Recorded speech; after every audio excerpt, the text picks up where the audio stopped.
Hi everybody, it's a great time for a book, and I have a beautiful book today. It is by Jan Brett, and it's called The Snowy Nap. Young Hedgehog sniffed the chilly wind. Snow is on the way, he thought. I'll just take a last ramble around the farm. He did not want to miss a moment. He could barely keep his eyes open as he walked. The hens noticed at once. Time for Betty Bye, they cackled. It won't be long before you have to hibernate, and our coop will be bedazzled by icicles.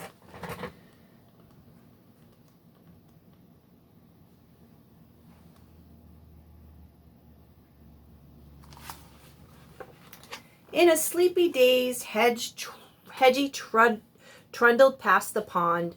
The geese honked. Goodbye until spring. We'll think of you as we play slip and slide across the pond ice. It is already starting to freeze over.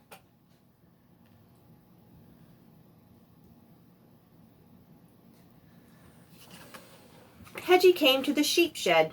Nighty night, the sheep baaed. One of the sheep had seen hedgehogs on the farm head for their cozy dens year after year as winter arrived. She also was ready to tell Hedgie what he would miss. I'll soon see the snowmen Lisa makes, she said.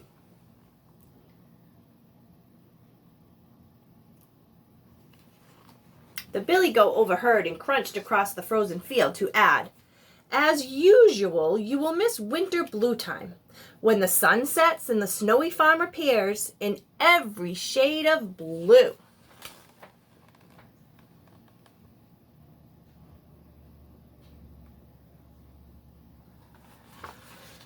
The pig watched Hedgie stop for a big yawn. Have a good winter's sleep, she oinked. If only I could save a few snowflakes for you. No two are alike.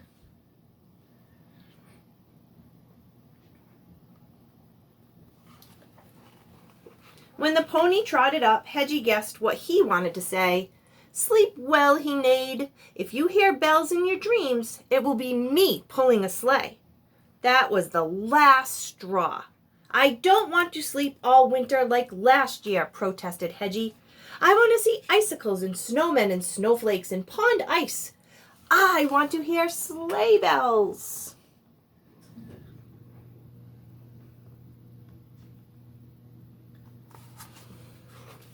Before Hedgie could yawn again, he decided to turn around and stay up for the winter.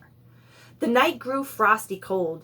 Must stay awake, must stay awake, must stay awake, Hedgie shivered and closed his eyes.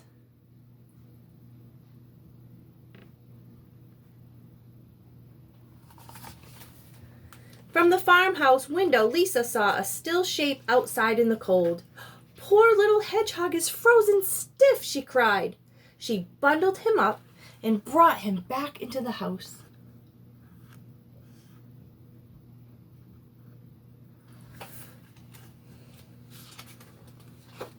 Lisa put Hedgie in a tea cozy and gave him a spot by the window.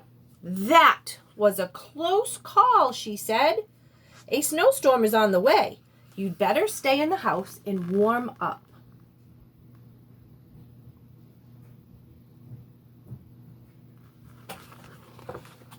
To Hedgie's delight the next morning, he saw the world outside shimmering with snow.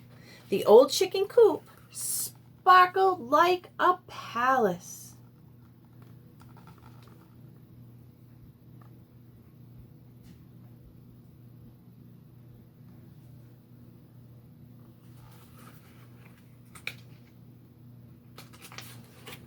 Every day he watched from different windows and new winter scenes appeared.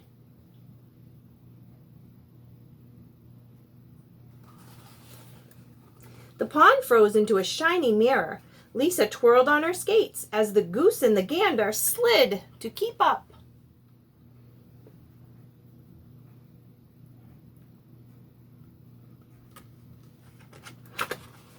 To Hedgie's amazement, one day Lisa rolled great balls of snow, and before he knew it, he was looking at his first snowman. He was getting sleepier, but each morning held a new surprise.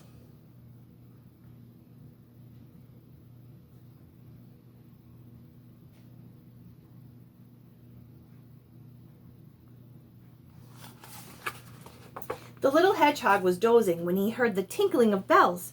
He tried with all his might and opened up his eyes.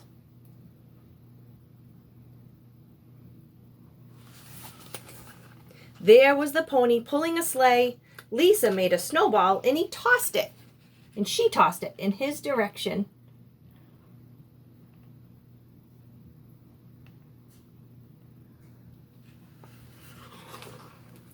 Hedgie slept later every day, and one day he awoke to see flowers of frost decorating his window. The trees looked like a lace against the sky. I have truly seen winter, and that was Hedgie's last thought as he nodded off, back to sleep.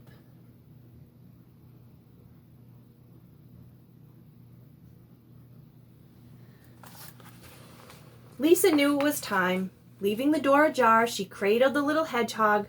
"You belong in the wild," she whispered in his ear as she carried him through the drifts. She crouched by his burrow and nestled him inside. "Sweet dreams, little adventurer," she said.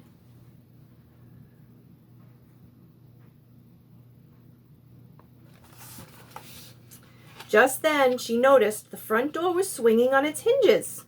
Squawks and rumbles were coming from inside.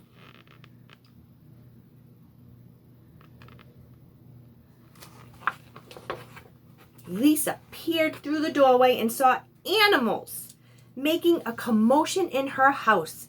Each one was thinking, "I'll see winter from a nice, warm house."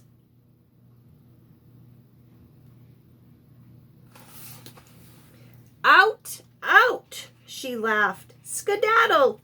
Don't you know this is not where you live?"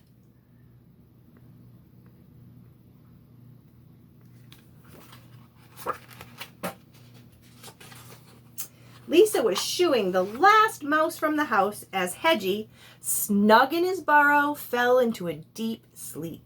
He was dreaming about icicles and snowmen and snowflakes and pond ice. It was a long, snowy nap.